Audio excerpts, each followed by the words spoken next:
But I do want to ask you, because Mhm. I want to be cognizant of your time. I want to ask you a Okay. couple of questions that listeners have asked me to ask you, and then selfishly, a couple of them are also mine too. So, the first one comes from one of my friends who has a dog, and she wanted to know, is it ever too late to train a dog? And then my add-on to that is every dog trainable, like at any stage of life? My the short answer is yes. Every Mhm. dog is trainable. I would put maybe two asterisks with it. One, there are some owners that are not trainable. We've already covered that. Um, my crowning achievement. I don't think I've done anything yet to top this, but I potty trained a 13-year-old Chihuahua.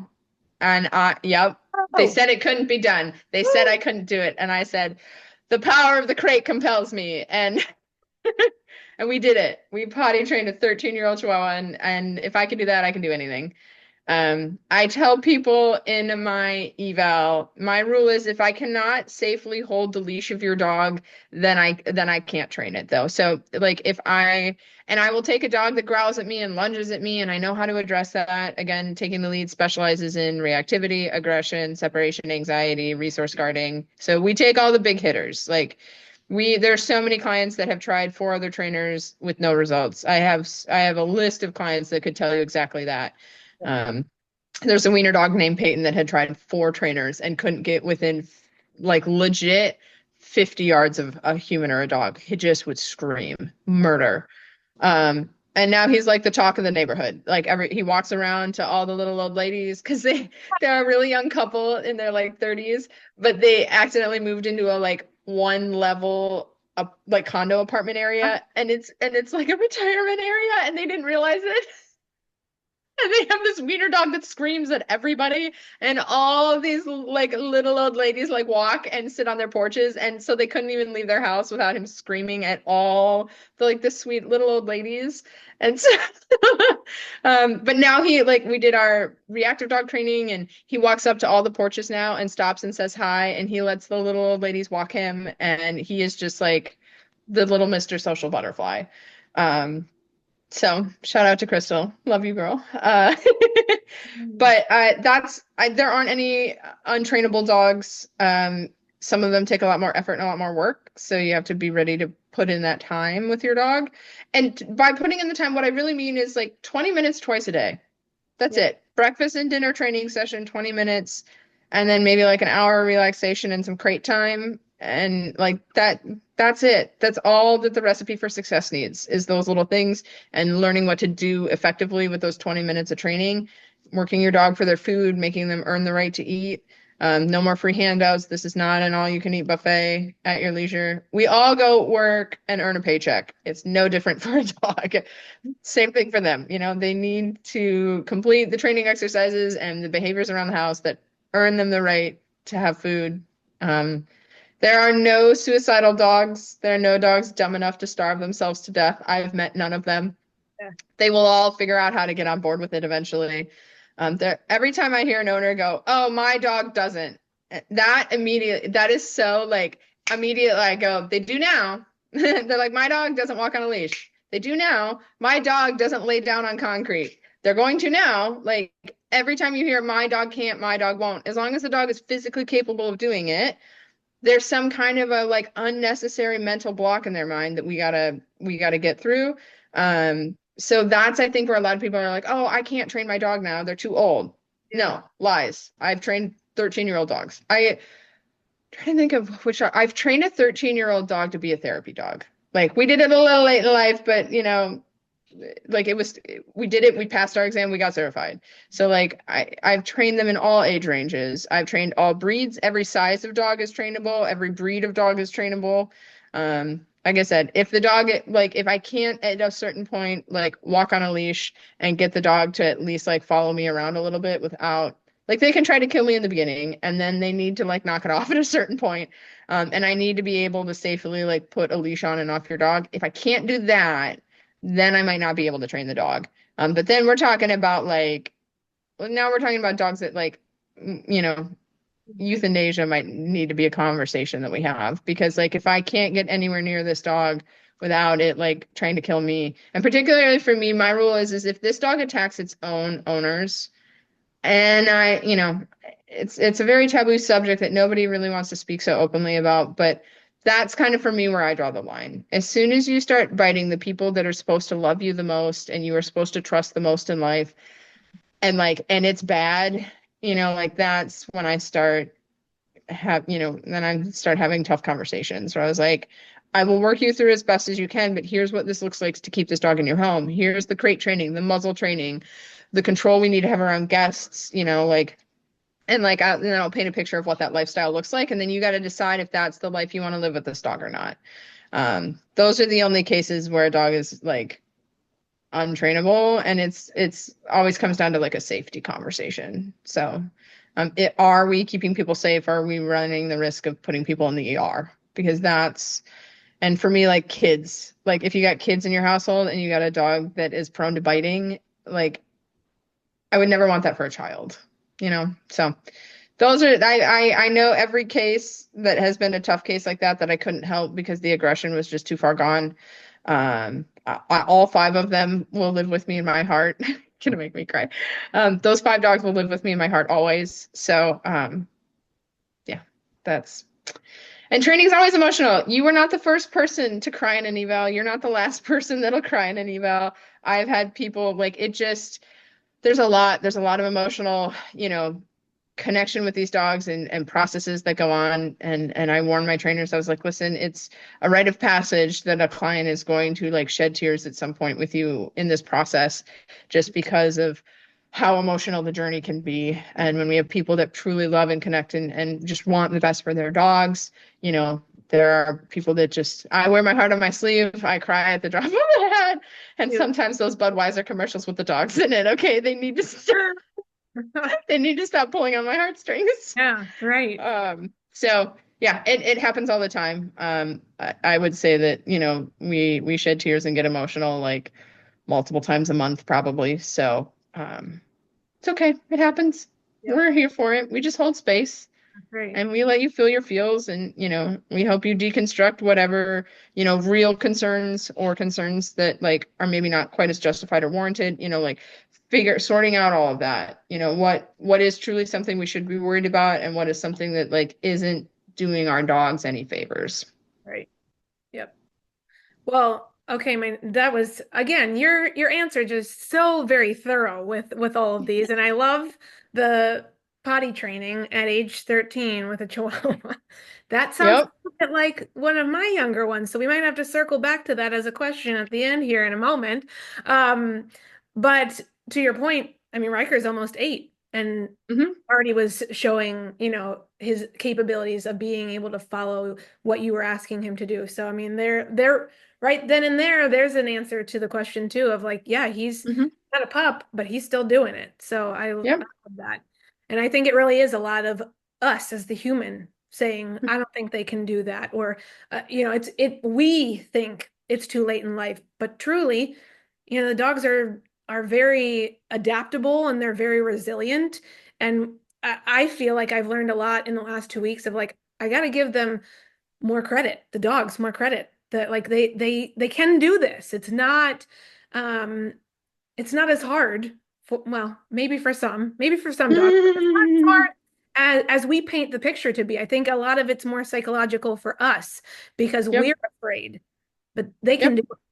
Yep. So I A love that. dog, I always say a dog will rise only up to the standard that you're willing to withhold. Yeah. So I hold high standards for my dogs. They will meet those standards. If I if I only uphold the lowest standard for my dog, they're only gonna clear the bar and that's it. It's okay. They're just a little selfish. As soon as we domesticated dogs, we turned them into pretty selfish beings. Like they used to be pretty big pack animals. They had to like their survival of wolves depended on everybody working together as a team, or nobody ate. You Yeah. either took the prey down together and you worked together as a team, or you all went hungry. But Yeah. like that's not the case anymore, right? A dog could act like a heathen all day long, and you're still gonna feed it at the end of the day. So like, what's the purpose? If they're not I mean, life isn't without consequences. It's true for us too. If you speed, you get tickets. If you rob banks, you go to jail. Like And there's nothing about human life that is fair. There's nothing in human life that lives without consequences. And consequences don't have to be harsh. They don't have to be mean, Right. but like there needs to be a cause and effect, right? If you're going to bark at the window, you're going to go lay down on your bed and relax for a little while. If you're going to growl about your food, you're going to go sit in your crate while you eat, kind of a thing. Like, again, nothing about that is harsh, but Mhm. there's a cause and effect. Yep. If your students don't study for exams, they're not passing, Right. and I can't give you a grade you didn't earn. Right. Absolutely. Makes total sense. You just have to look at it. I think we overcomplicate it. It is to put it, easily. We as humans overcomplicate the process. But I am curious. Another question we had from another individual was, what can you do to support an animal who hides when guests are around, or on the opposite Mm. end, who's extremely obnoxious when guests are around? I feel like I know what you're gonna say, but Oh, I can't wait. All right, what do you think I'm gonna say? I feel like well, I'm gonna go with the obnoxious first. I feel like you're gonna say to do the tethering to the Okay. door and just Hmm. ignore Yeah. for that dog, and then for an animal who's obnoxious, or not obnoxious, that is the obnoxious. For an animal who is fearful, I feel like you put them in a crate in the area in which the people are, and just have them watch you interact with them so Hmm. that they feel comfortable, but they're also still in their little, safe place. I don't know. Did I get it right? That was pretty good. That was pretty good. I, without like being able to dive into an entire like breeding guest Yeah, protocol, yeah, which yeah. we have, and you'll be learning, there are like some simple tricks that I could give listeners now that you could go do right now with your dog to make your life better. One, the like relaxation down, behavioral down, relaxation work. That's one. And we'll put the link of that in the comments. Number two, make your dog wear the leash around the house more. There's no Mhm. reason you couldn't, put the leash on the dog, let him drag it around the house. Then it's right there if you need to pick it up. Like they start picking a fight with Casper, pick up the leash, walk your dog away, go tie him to a doorknob. They start barking out the window, grab the leash, walk the dog away, go put them on place. They don't want to go in their crate when it's time for you to go to work, grab the leash, walk them into the crate. Like I feel like that's such an underutilized thing, and especially if you have a puppy. If you have a dog under a year old, especially anything under 6 months, if the dog is out of the crate, the leash is on, period. End of discussion. They're tiny little gremlins, always making bad choices. And that's fine. They don't have all their brain cells yet. They're working on it. Okay. They're growing still. Give it a minute. But just don't give them a lot of freedom. Like they're gonna go have an accident. They're gonna go chew on baseboards. They're going to go rip up carpet. Like just, supervise. Yeah. Leashes are great tools that people only seem to want to use outside of the house. And I was like, yeah, but we also have problems inside the house. Mhm. So like, let's use our tools, shall Right. we? So relaxation downs are good. Leashing your dog in the house is always helpful. It's so amazing because like a lot of dogs too are really reactive when you grab their collar, but when you grab your leash, it's much more of a de-escalating, approach to intervening on a dog that's having a reactive episode.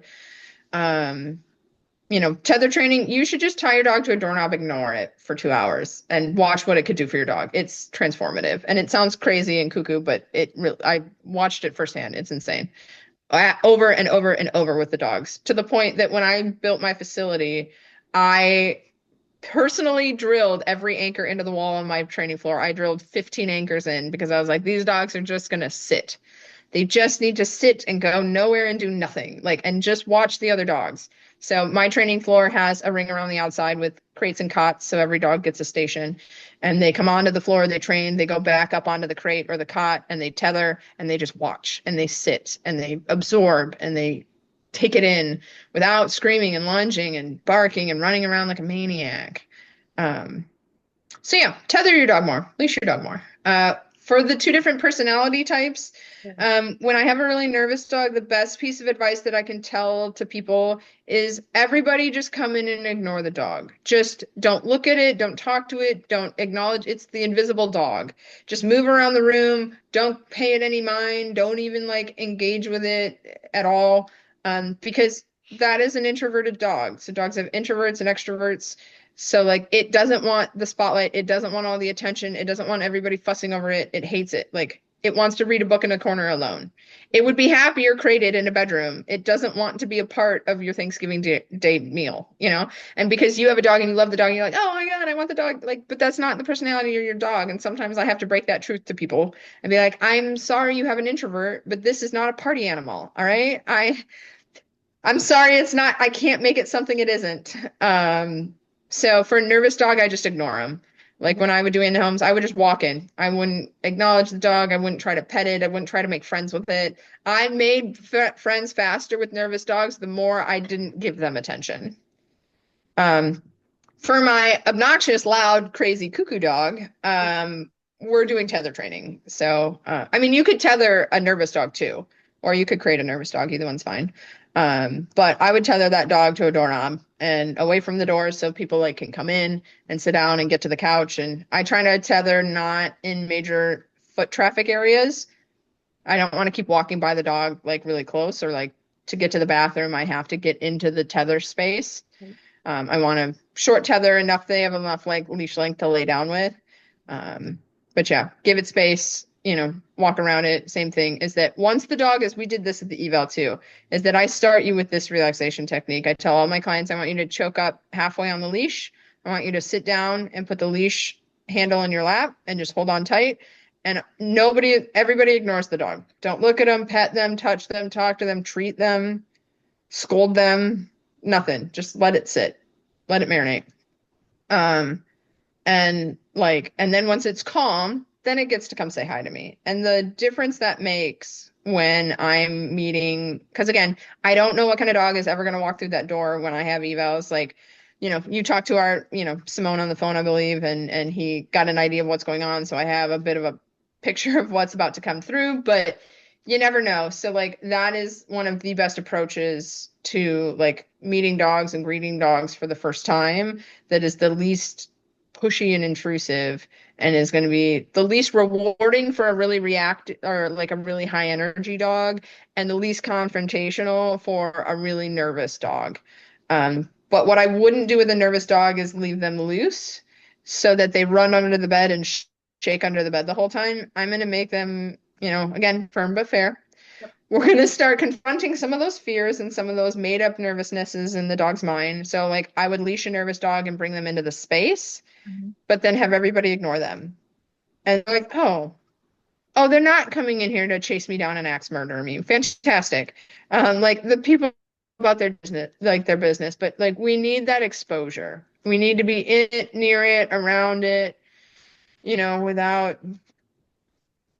you know, just we call it like desensitization, which you're like, yep, I'm just going to expose you calmly and gently to this thing. You know, I'm going to try to keep from overloading the dog and like flooding it with a bunch of stress. But I don't know. I don't really believe in training us at all because, like, I mean, Riker's already stressed. Like, it's just inevitable. Like, before I got to him, there were a lot of things he was constantly worried about, stressed out, freaked out about. And so, like, if I try to do my entire training program and never stress this dog out, I mean, that's just, I don't know, this is my hot take, but that's just a little laughable. Like he's already stressed. He came to me stressed. He's going to be like, when you drop him for the first day, he's not really probably going to be real jazzed about it. Yeah. It never is. The first day of school is when you drop a kid off at school for the first day of pre-K and they're clinging to their mom and crying and wailing, but like they're going to kick and scream and be really mad about it. And then you get to go color and finger paint and now it's all better. Fun. You know, like so over time, they start to realize that school is not that scary and it's not that awful. And, you know, he's going to take one look at our obstacle course and treadmill the first day and he might lose his mind. And then by the end of it, he's going to be like, oh, yeah, I know how to do this. I can walk through the ladder. I can step on the pallet. I can walk over these squishy things and this bubble wrap and, you know, like, and walk on this treadmill and it'll be fine. Yep. He's going to freak out the first time. It's a little scary and that's okay. But my job is to help the nervous kid take the big mountain of an obstacle he has in his mind and turn it into a tiny little molehill. Because that's really what it is. Walking through that kiddie pool that he's with full of bubble wrap that's going to freak him out.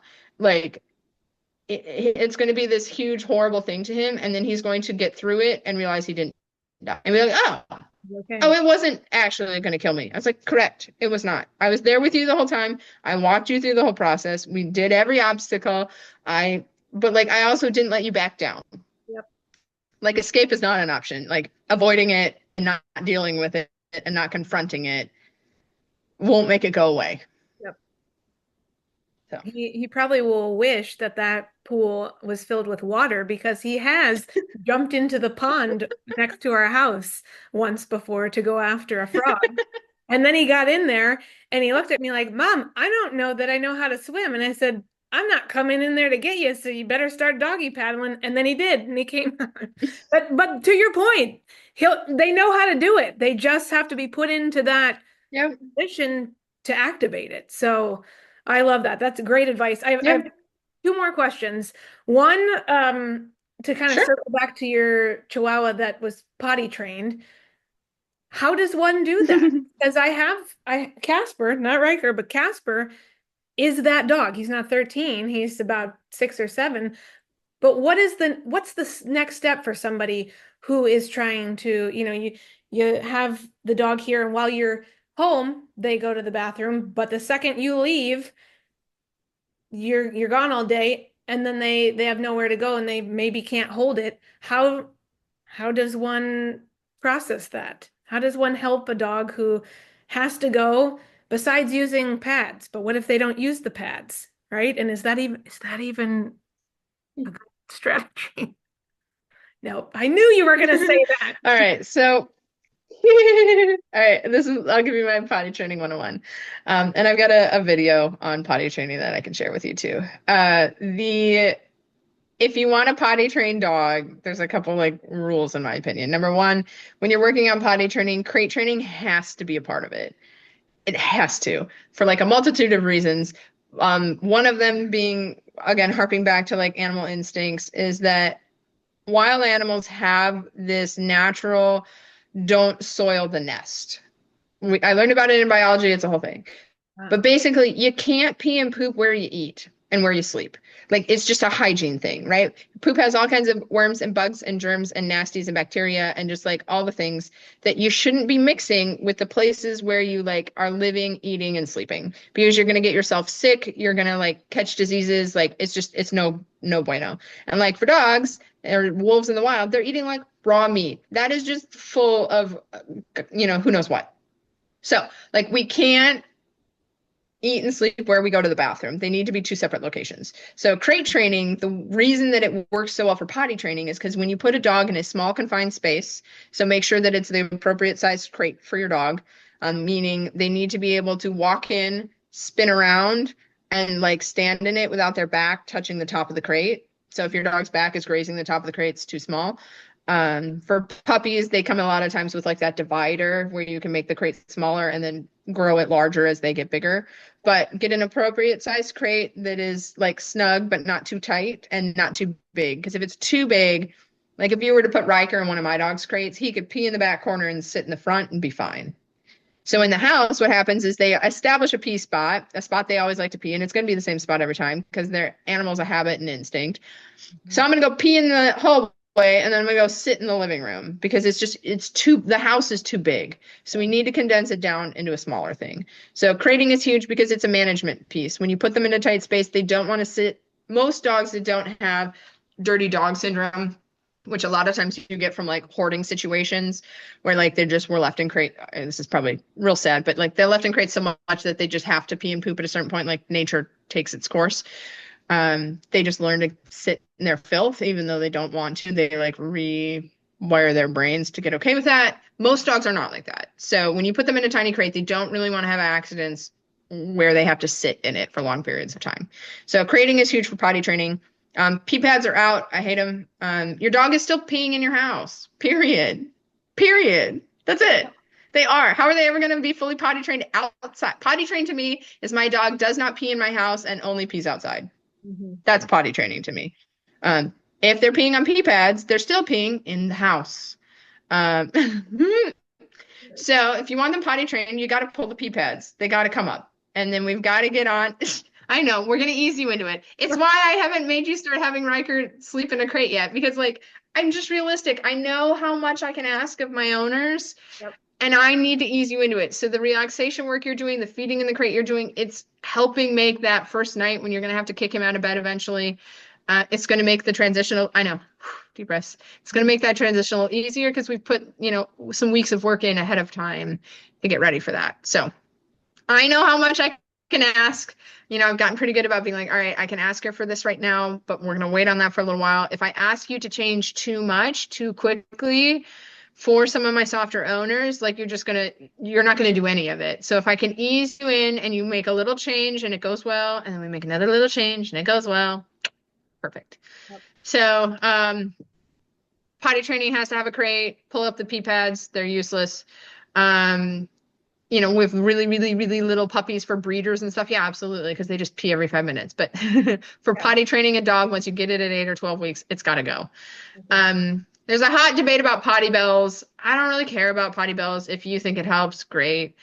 I put my dogs on a routine. So I'm like, this is when we're going out. This is when we're pottying. You're taking bathroom breaks, period. So for potty training, you decide how old your dog is. So a 3-month-old puppy, you're going to get max like 3 hours out of them between like waking hours between having to go outside and go potty. So when we wake up in the morning, the dog that is potty training should be in a crate, because if they're going to wander around at night and have accidents throughout the night, we can't be doing that. So wake up in the morning, leash your dog while they're in the crate, head straight outside. Especially for a young dog, you got to get them out and got to get them out quick. You're just, they've held it all night. They got to go. So get up, leash them, take them straight outside.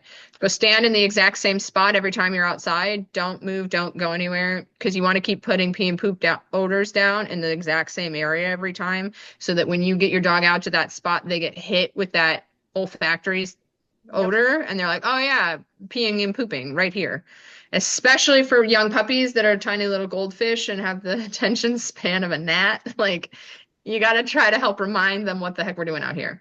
So go outside, same spot, give them the full length of 6 feet of leash, let them do whatever they want, but don't move. Stand in the same spot, so that eventually they've checked out all 6 feet of that radius, and then there's nothing new or exciting going on. Because every time you keep walking and going down the block or exploring around the area a whole bunch, like, it's new sights, new sounds, new smells. And for an ADD dog, that is not conducive to us going to the bathroom quickly or with a purpose. Right. I'm not waiting 45 minutes for my dogs to pee and poop. We are getting business done, and we're doing it quick. So go out to the spot.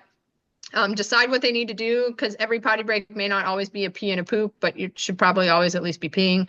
So go out. If they pee poop, great. We're going to set a timer. So whatever our time limit is, 2 hours, 3 hours, 6 hours, whatever. Set a physical timer, because I've got ADHD personally. I got time blindness. I have no idea if it's been 20 minutes or 4 hours. So set a timer. When the timer goes off, we go back outside. If your dog goes to the bathroom, great. Come back in, set another timer. Timer goes off, back outside. And just rinse, repeat. You set the schedule. We go potty at 7, 10, 1, 4, 7, 10, bed, rinse, repeat. And then as they get older and the puppy grows, then you space those potty breaks out. For an adult dog, personally, I potty my dogs 3 times a day. Okay. Once when I get up, once when I get off work, once before bed. Done. That's it. They pee and poop in the morning, and after, when I get off work and they have dinner, they poop again, and then they pee once before bed, and then that's it. But My dogs are. But initially, that you need, I mean, those time frames, if you're not home initially training them, how do you weave that in? If you're working at the home. It depends on the dog. I mean, we just crate. Like, the crate will extend how long your dog can hold it. With a puppy, you can kind of do one of 2 ways. You could either like have a sitter or a friend or family member let the dog out, or you could go back home at lunchtime and let it out for a midday potty break. Or with a really, really young puppy, sometimes you just accept that you might have some messes occasionally. And like, it is part of it. But at a certain point, they'll get old enough that they could make it through like a whole 8-hour workday. But yeah, that is the great question when you get a puppy, what you want to do about that. Because like, they do at a certain point, their muscles just have to grow strong enough to hold it. And part of the downside might be depending on how often you let Riker out or like how much you let him run around the house and pee on the pads, is that he hasn't ever been forced to strengthen those muscles to hold it. Like even little dogs can hold it 8 hours. I've seen it. I've seen it. I It's know, I had one. possible. You Yeah, I can do had one it. that You could can do do it. it. Yeah. But the question is that like if you give the dog the opportunity to go pee anywhere in the house, well, of course they're going to, because what did we talk about earlier? They're selfish. They're going to do what they want anyway, right? Why do I have to hold it? Oh wait, I don't, so I'm not going to. But if I'm in the crate, all of a sudden now I do, right? I can't go pee in the corner in my normal hallway. I don't have access to it anymore, and I don't want to sit in my own pee, so I guess I'm going to hold it. But training those bladders and those muscle ups, like it takes some time and practice. So the crate is a great tool for that. So is tether training and leashing your dog, especially your young puppies. If you start to see them showing signs of doing a lot of sniffing, like we got to get outside quick. Um, Now with the routine, so if you wake up in the morning, you leash your dog, you go outside. I go outside for 10 minutes max. I'm giving them 10 minutes to pee and poop. I don't want to wait longer than that. If they're not going, we're going to go back into the crate. I cannot give a dog with a full bladder that has to poop access to my whole house. They're just going to do it in the house every time. I hear that all the time. They're like, I was out there for 45 minutes and then we came back in and we peed. And I'm like, well, yeah, you came back in and you let them loose. Like you got, when you come back in, if you know they need to go to the bathroom and they're not, they need to go back in the crate. Okay. So you go outside, they don't go to the bathroom. They go back in the crate. You wait 20, 30 minutes. You leash them back up. You go back outside. They don't go to the bathroom. They go back in the crate. I will not give you access to my house to pee all over my carpet if you haven't gone to the bathroom outside. So you could sit and play with the other dogs and run around the house and do fun things with me. Then you're going to go to the bathroom first. But it's potty first, then the fun stuff.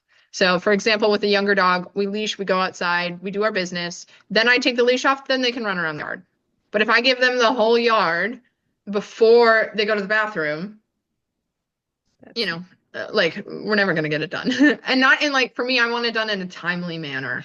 Like if I've got to rush to get to work, I'm not walking you for 45 minutes till you find the perfect blade of grass to poop on. Like just poop and let's move on. You know, like, but the structure about how we do it affects what we want. I want my dogs peeing and pooping in 10 minutes. So if I put them out and they don't want to poop, they're going back in their crates. And I was like, cool, you don't get to hang out with me in the house. You don't get to go training. You don't get to go on a walk, you know, that kind of stuff. So like, even for me, I'll potty my dogs in my backyard, then go take them on a walk. Okay. Yeah. Okay. That's my style. Everybody's style is a little different. Got That's how lots I to do it. learn.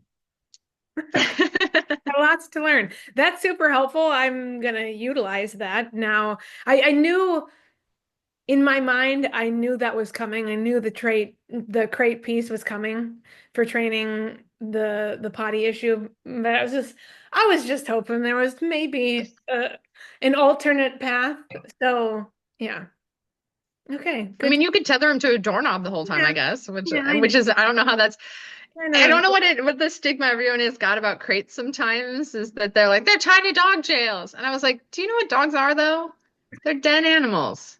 They are. They live in like they live in caves and dens and you know like they love a tight, dark, confined space. Like that's Yeah, their heaven to them. But you like we have it all like he's complex. trapped in jail in Azkaban and he oh, his poor sad life.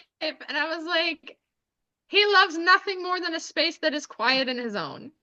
Like that's his room. That's his Ritz-Carlton. Like for me, you know, when I unwind after a long day of training everybody's dogs and dealing with reactivity and being growled at all day long, like I want to go to my bedroom and my quiet space that I've decorated with my things and my items, then the things that bring me joy and comfort. And like that's where I want to unwind after the day is, you know, like curled up in bed with a good book. Like why are we depriving our dogs of that same experience in the crate? Like my Pitty that's nervous, she loves her crate.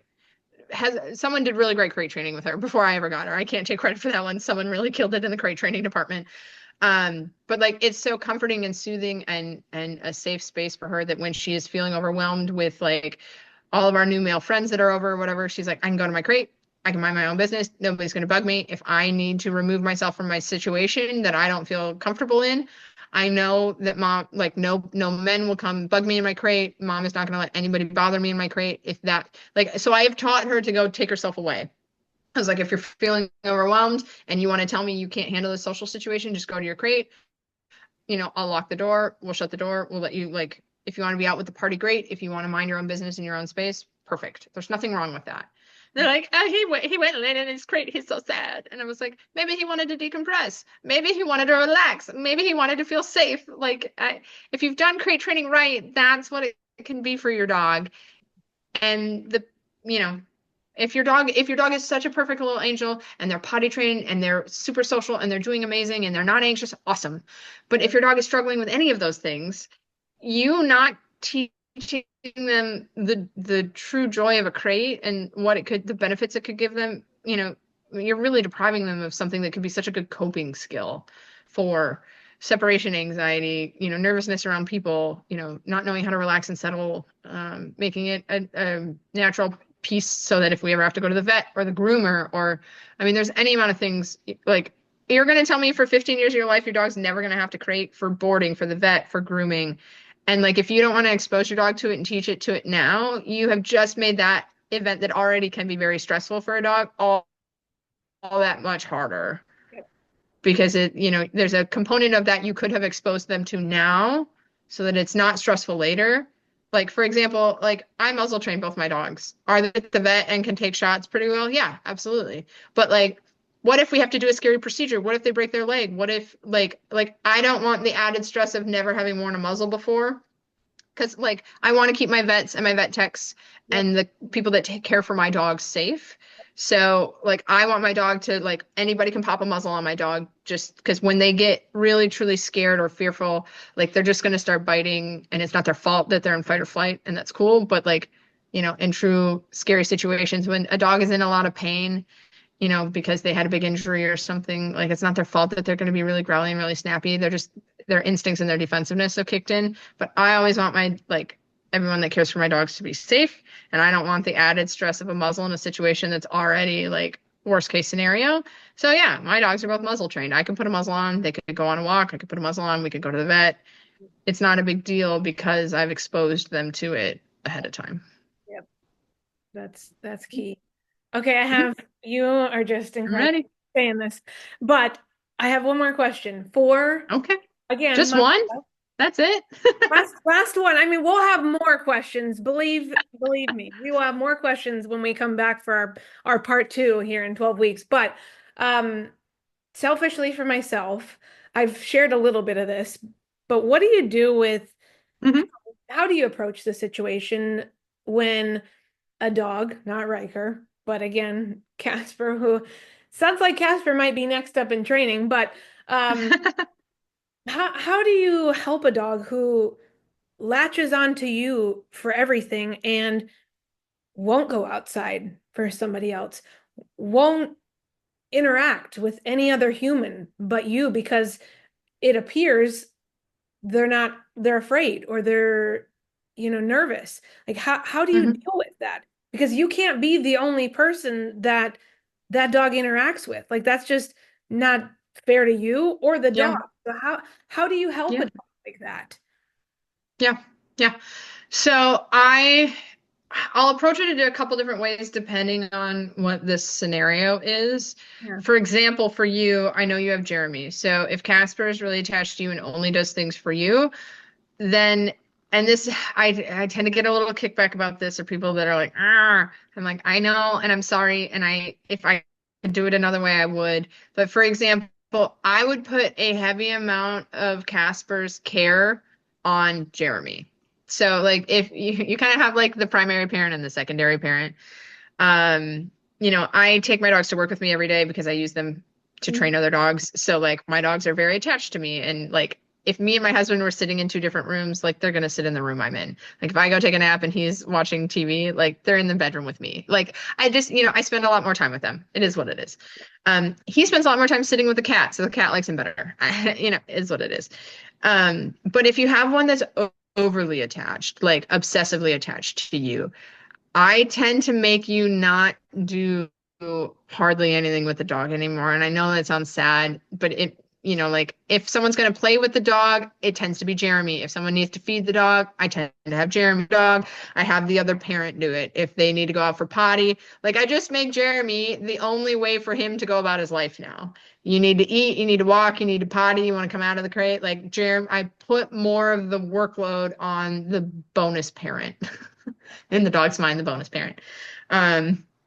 Or like if I have family members like your dad or someone that's going to come over a lot, is that like I just start having them come over for regular visits and like take the dog walking or go out in public with the dog or feed the dog or train the dog or something like that. So like if we were dividing up tasks here, I'd be like, cool, Kelly gets to train Riker and Jeremy gets to train Casper. Like that's how I would, if in a multi-dog home, I divide it up. So whatever parent that dog loves the most, that's not because you already have like an overly deep connection with the dog and we need to balance it out a little bit. So I'm going to have you step back and have Jeremy step back in a little bit more. So that's one of the ways that I would start off with it, is that just a lot of the care of pottying, feeding, playing, that kind of stuff, cuddling, hanging out, like that's going to go a little bit heavier on the other adults in the house.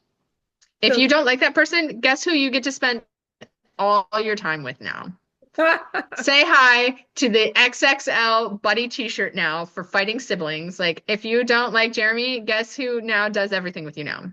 I do a similar protocol for like dogs that are fighting in their household. Like if you have two dogs that are killing each other. There's an awesome podcast called the Reintegration podcast for that kind of stuff, which is the protocol that I use at our facility. But like we do everything together now, right? So your crates, you know, we start far apart. If they're really killing each other, we start farther apart and then we move them till they're like smack next to each other. Guess what, buddy? This is your new best friend. So at the facility, your crates are next to each other. Your cots are next to each other. You're going on pack walks together. You're going on field trips together. Like together, but like safely separate so nobody gets hurt. But like that's, you know, kind of the thing. I was like, cool. If you hate something, guess what you get to spend your whole time doing? You hate the vacuum, guess what? The vacuum gets to sit out all the time now. It just sits out, doesn't run, doesn't do anything, but it's out on the floor. It's next to your food, it's next to your crate. It's out in the middle of the living room 24/7. Until it becomes an innate, like inanimate object of the house, like the table and the chairs and the couch, sort of a thing. Okay. Okay. Yeah. All right. So Jeremy's going to be taking a hefty load on. Yeah. Well, you got 3 dogs. Divide and conquer, you know? No, I know. No, that makes total sense. Yeah. I had one other thing I was thinking about just now that popped into my brain and then left. Crap. And it was related to Riker. Oh, I know. Oh, Happens to me all the time. Last quick thing. Not really a question. Yep. I guess it kind of is. So because you just mentioned the aggression piece, because Casper and Riker have, you know, not great mutual connection with each other. Are we like 99.9% sure that one of our sessions Casper is going to end up coming so that the two can, you know, maybe like develop some kumbaya or, you know. Okay. Yeah. Yeah, absolutely. I mean, with the reason that we did a 12-week program, I mean, yes, maybe Riker needs all 12 weeks. But if I'm real good at my job and I do it way faster than that, I have also like given, you know, training days to other dogs in the household before, you know, like if we've got 2 or 3 extra days and you're like, hey, I really like where Riker's at. He's actually doing really well. But now that Riker's better, all of a sudden Casper, like when you start doing it, you're like, oh god, now we got to do that one, and then you know, like, I mean, you have a multi-dog household, and so it's very realistic that it isn't just all Riker's fault. Yeah, you know, it kind of takes 2 dogs to fight. Yep. Right, like you know, unless one is just really bullying on the other one like crazy, and the other one is doing nothing wrong, which isn't usually the case. I mean, I have seen it before, but when you have 2 dogs that are kind of button heads, they're probably equally aggravating each other. You know, like Casper is bugging Riker at the bowl, but then Riker's beating him up over this other thing. You know, like they're butting heads like crazy. So usually it takes 2 dogs to become part of the solution. Like both kids have to work on what's going on. So, you know, I fully expect that you'll take a lot of this training and already start implementing a lot of it with Casper, like you've already done. Like everybody's eating in crates now, and you know, everybody can do tether training. It ain't gonna hurt anybody. So, but you might find that Casper also needs a little bit of work, and that's okay. We can either add some, extra training days on. You'll already have a lot of the foundation work down. So, it won't be all new. With Riker, it's going to be all new stuff every week. You're like, oh gosh, more new information. And that's part of the like doing it, like changing your lifestyle and making these adjustments a little bit at a time and easing into it helps a lot because otherwise it's a lot of change really quickly. And, we have old habits to break too. It's not just the dogs. So, um, yeah, Absolutely. This has yep. been All incredible. right. I was thinking to myself, this is like a master class. So we're wrapping this up. Thank you so very much. Can you share Yeah. before we wrap up, can you share best ways to connect with you? I Yeah. know we've got social media in the mix. Best ways to connect Mhm. with you and take the lead. Yeah, everything. Yeah, absolutely. So, our social media, Facebook and Instagram, is at Taking the Lead Ohio. For Facebook and Instagram, you can call if you're local and you want a dog trainer in Columbus. Our company's phone number is 614-820-1628. You can always call in and talk to Kayla or Simone. They, go over our training program and talk with people and see if we'd be a good fit. We've also got our website is takingtheleadohio.com. We've got a YouTube channel as well that has a lot of these training videos that we've talked about with the relaxation downs and stuff like that are on there. And again, everything is Taking the Lead Ohio. So our logo is this very pretty teal with a hexagon. And the city of Columbus skyline is on it as well. So that's where you can reach out to us. I will be back at the end of Riker's program Yeah. to talk about our final thoughts about everything, how it all went, and some more burning questions about that have come up, or if people have if this people get message in with a whole bunch of questions, Oh, like I'm I'm happy sure. to answer all of them. Yep. Thank All of you. them for sure. All right, I have a question for you. Yes. Since this is also going to be a little bit about your journey, we're going to turn the tables Do it. on our lovely host, our lovely host Kelly. All right, my question for you: what would you say is the biggest misconception that you had before our evaluation about like dogs or dog training? Training in general. Yeah, or like you're like, oh, this is what I thought it would be like, or this is how I thought it would go down, or whatever. And then we actually started the journey, and you were like, oh my gosh, that's not what it was like at all. Yeah. I think it's multifaceted. So I will say a couple things. One, I felt like to the question that was asked earlier, which was not mine, one of my listeners asked, I felt always that training had to be done like from the get-go when you first get the dog or when they're like a pup. Otherwise, sorry, you're out of luck. And I know that sounds so naive and so ridiculous, but that's what I thought. So that's one. Hmm. Two, I always felt, I don't know, because it's the softie in me, I always just felt like if I train my dog, that means they're bad, you know? I Oh. know that couldn't be further from the truth. I know that's not the truth, Hmm. but I had that thought process. And then I think thirdly, um, before coming into, like thinking about doing training, I felt like Chihuahuas and just their reputation, Chihuahua Terriers, just their reputation, they could not. I felt like they were an exclusion or an exception to the training process, and I felt like why would I even try? They're so temperamental. They're so like to your point. I mean, Hmm. all dogs are selfish, but I feel like they get a reputation of being even a little bit more selfish than some of the other dog breeds, and that's just their genetic makeup. But I felt like why would I even try? Because their breed doesn't lend them to this. And I was, as we saw, dead freaking wrong because Riker was, doing so many incredible things with you. I mean, we attached him to the door after doing his training.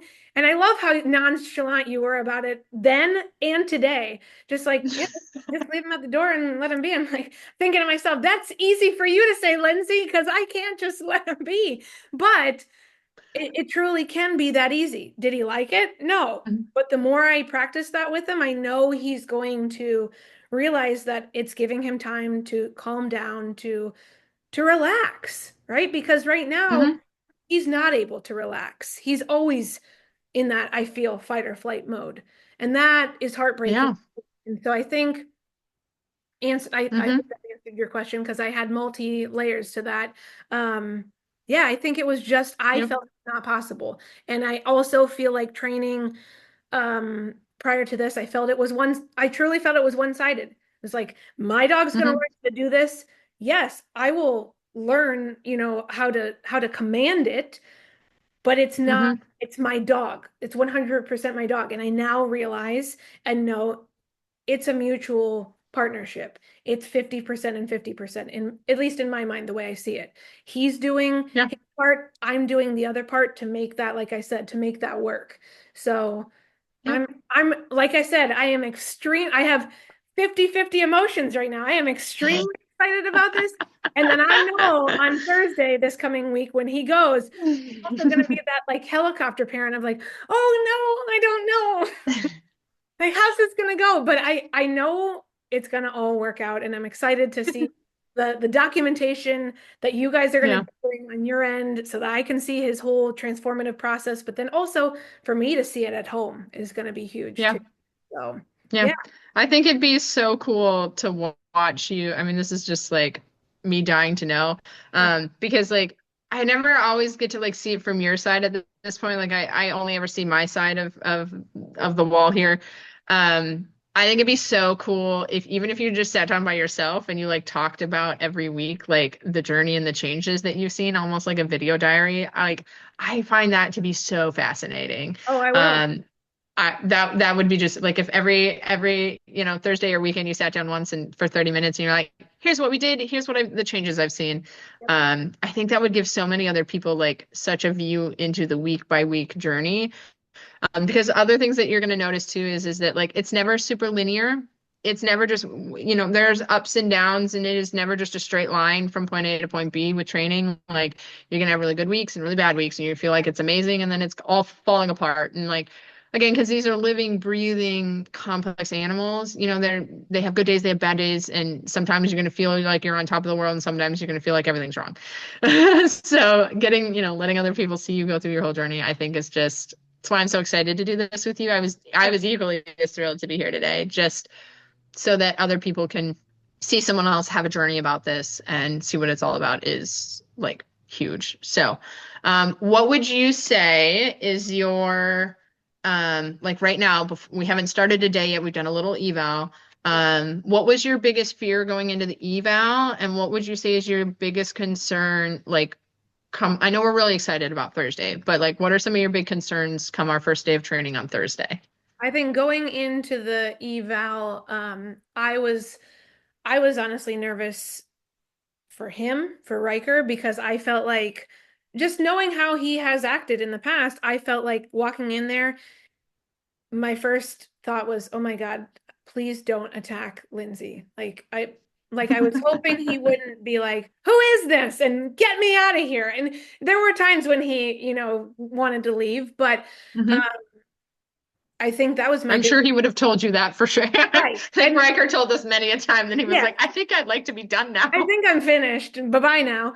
But yeah, I think that was my biggest going into it was like he's he's gonna do something that's gonna make me embarrassed, like he's gonna lash out. And then two, like I said before, that he wasn't going to be able to follow what you asked him to do because I knew that part of that transformation session was you doing work with him, and I thought, oh Yep. dear God, what happens if we walk out of there and he was just a hot mess for her.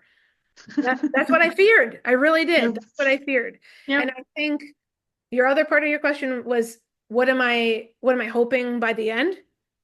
Oh, are you nervous about anything for your first? I mean, we can do hopes next, First, but yeah, the is first. there anything that you're nervous about for like that you're apprehensive about with Thursday? When you're like, obviously, like we're excited to go on this journey and like learn, but there's got to be something. I know there's something It, that's just sitting in the back I of your mind that I you're. think me being able to, like, we have a baby cam that we watch them Mhm. on while we're at work.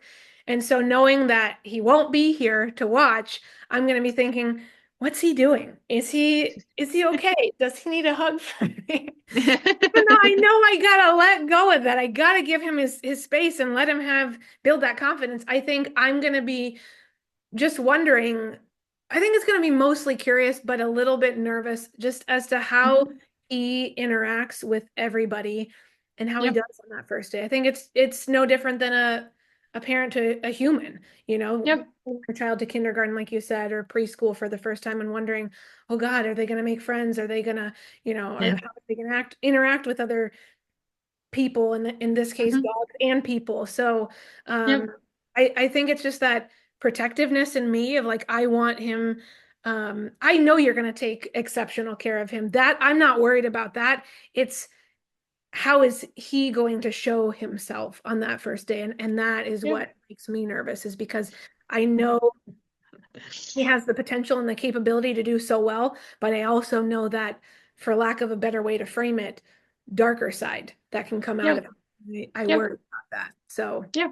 yeah. Yeah. And again, all normal range of emotions that Yeah. all dog owners go through when they leave their kid for the first time.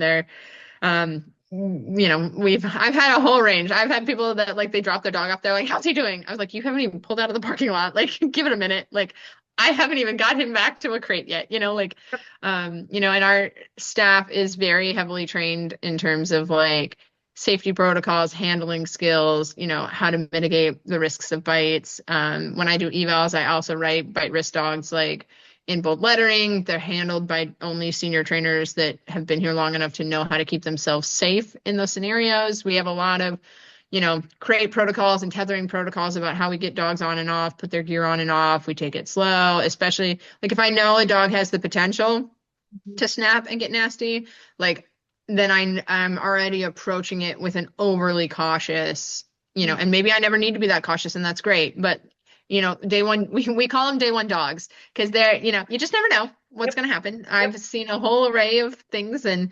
we've been doing this, at the facility for a year now. So we have a lot of procedures and protocols in place for stuff like that. We have protective bite gear and we have fake hands and things like that so that like if I'm ever not sure, I have the things that the protective pieces that I can put on to be Yep. like, yep, nope. Even if this dog were to full on attack me, like I have venomous snake gloves on. They're not getting through the leather, that kind of stuff. So, yeah, it'll probably like you're gonna drop him and you're gonna walk away and he's gonna act like he's dying. And I think that's always the hardest part on day one is that they feel like they see their dog in distress when like they give me the leash and then they leave. But like by the end of the program, he is going to be dragging into that building and like couldn't be more excited to get inside. Um, but it's always that first day, and then the owners they're like, one lady was like, I sobbed in my car as soon as I dropped him. I knew it was me, but like Lindsay, I want you to know that I cried in my car week one, and I gave you my dog, and I watched him look sad when I walked away, and then I bawled, and then I went to work. Was like, that's okay. And then by the end of the program, I mean, that same dog like blew his mom off and ran to like get in. He was like, bye, you're dead to me. Lindsay's inside. I gotta go see what Yeah. the trainers are gonna do. Like, see ya, I'm gonna have a great day. Bye, mom. Don't care. It's the same thing with kids at school. Halfway through the school year, the kid can't wait to go color paint and learn their ABCs. So um it'll be a fun little journey. Yeah.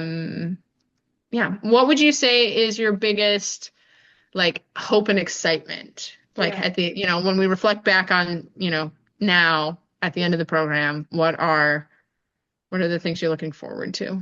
I think number one, which is not what I initially said to you, the first thing I had told you was I want um I want there to be peace, right, in the Hmm. the household. And that still is top of mind, but I think for him specifically, because we've had this conversation many, many times here today, and when we met with you 2 weeks ago, my number one thing I want for him is to see that confidence, Yeah. because again, that, I'm not going to cry right now, but that broke my heart when you said that, because, and that's what I needed. I needed to hear that he is Yep. to be himself, to be confident in himself. And that Hmm. I've never wanted that in the way that I've interacted with them. I've never wanted that to be the outcome, and I realized that certain things that I have allowed or not done have contributed to that. And I know it's not a one-sided thing. I know it's not just me Hmm. contributing to that, but that is, I think, my number one thing is I want to see that confidence come Yep. from. I don't know if you can you hear them? Yeah, I can. A little bit. Yeah, somebody's at the door. So Yeah. we're going to see who it is. But yeah, I think Hey, confidence. they made it 2 hours. Way to That's go, right. man. Hey, they did. They really did. That is persistence. That is, yeah, we should be proud of that. But yeah, I think confidence and just the being able to live peacefully together. Because right now I feel like on a daily basis, I worry for Jeremy and I worry for the collective, the dogs themselves, because I don't know if Riker's going to try to lash out at Casper, vice versa, because they're both Yeah. very um in their own power. They both will not back down. And so I want to Yep. see I want to see them become cordial. They don't have to be BFFs, but I want them to be cordial. So Yep. Yep. yeah. We need a cohesive house. We need Yep. everybody on the same page. Mhm. Yep. Yep. Yep. Yep. And part of that too is that if we can, it's why I named my company what I did. Yeah. Is that I wanted it to have a very like empowering title to it. I also really want to do like some more service and therapy dog work in the future. So I wanted it to have like a very, Mm. uplifting sound to it. Yeah.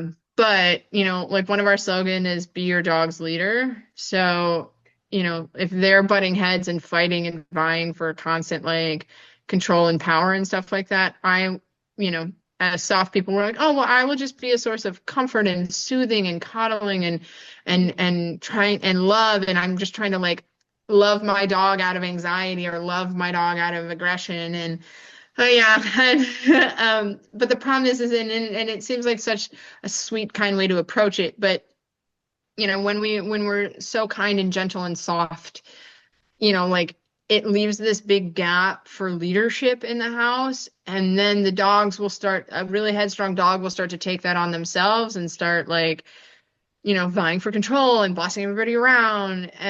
And so I help owners step back up into that leadership role. And I was like, you set the routine and the rules and the vibes, and you're the jury and the judge on like what is appropriate behavior and who is in the right and who is in the wrong. Because when you have dogs that are squabbling and fighting, like someone started it, and then somebody joined in, but like, it's just not always like the one that's growling that's the one that should like, Right. have the consequences or that go along with that, like the crate time and, the downtime and the tether time or whatever. Because sometimes like Riker was doing nothing wrong and Casper just came up and started antagonizing him. And that's not for them to sort out amongst themselves because right now they're not doing a good job of that on their own. So we need to step in and be like, hey, I'm going to be the one that says what's going down here, what's appropriate. You don't need to squabble amongst yourselves. I'll be the one that takes on that responsibility of policing the environment and deciding who's in the right and who's in the wrong.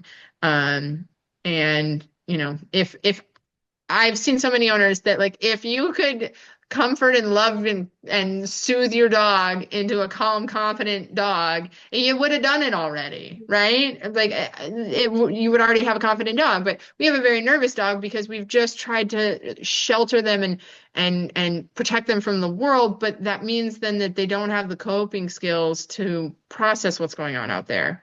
And that's kind of one of the things I was like, there is a place for loving and comfort and soothing, and there is a time for rules and structure and routine. Yep. Yep, That's that that's missing it. piece. That's what Yeah, we're missing, and yeah, we are going to develop that. So yeah. I'm on the Cool. journey, on for the ride, along for Yeah. the ride. All right. Last question. Yes. What advice do you have I mean, I gave my advice already to listeners that are considering dog training or thinking about dog training.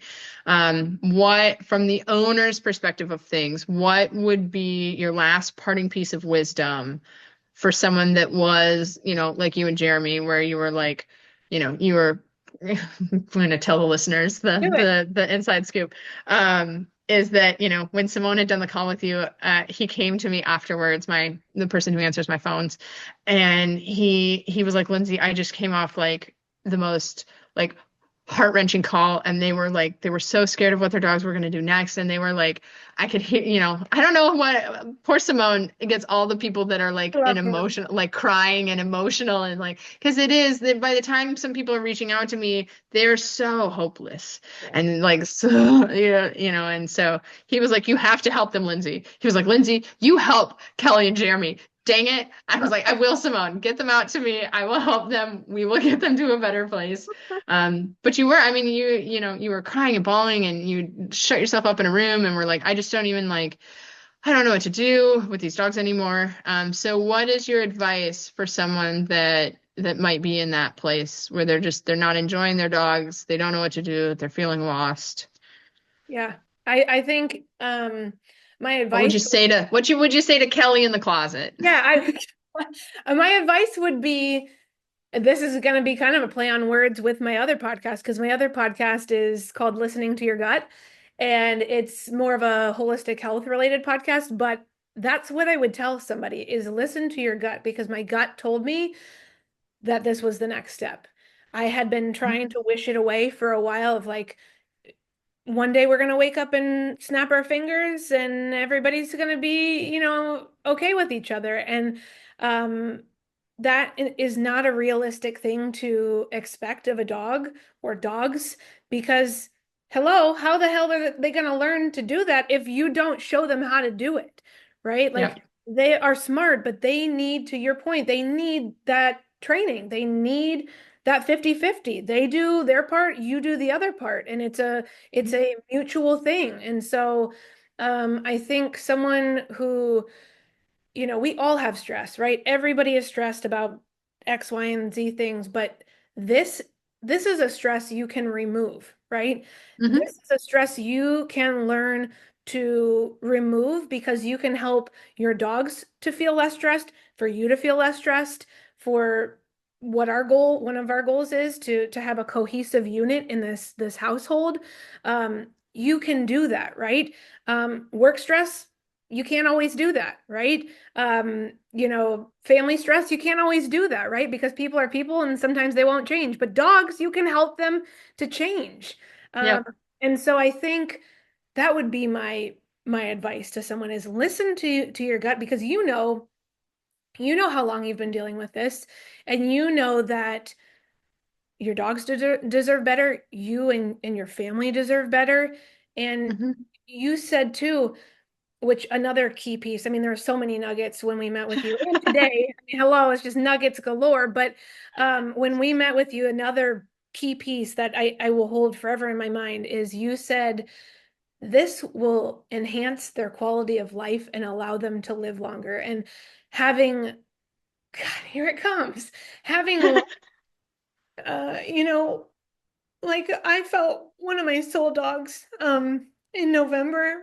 She was Mm-hmm. like an angel. I mean, just talk about wouldn't go to the bathroom inside the house, like, and she was a Chihuahua mix, but she is just an absolute friggin' angel. And I think about how we lost her too early, and I want these three dogs that I have here to be here for as long as possible. And if I can have a say in that, if I can impact that, then why the hell not, right? Like that to me is like a no-brainer. If this can help me to increase their lifespan, like done.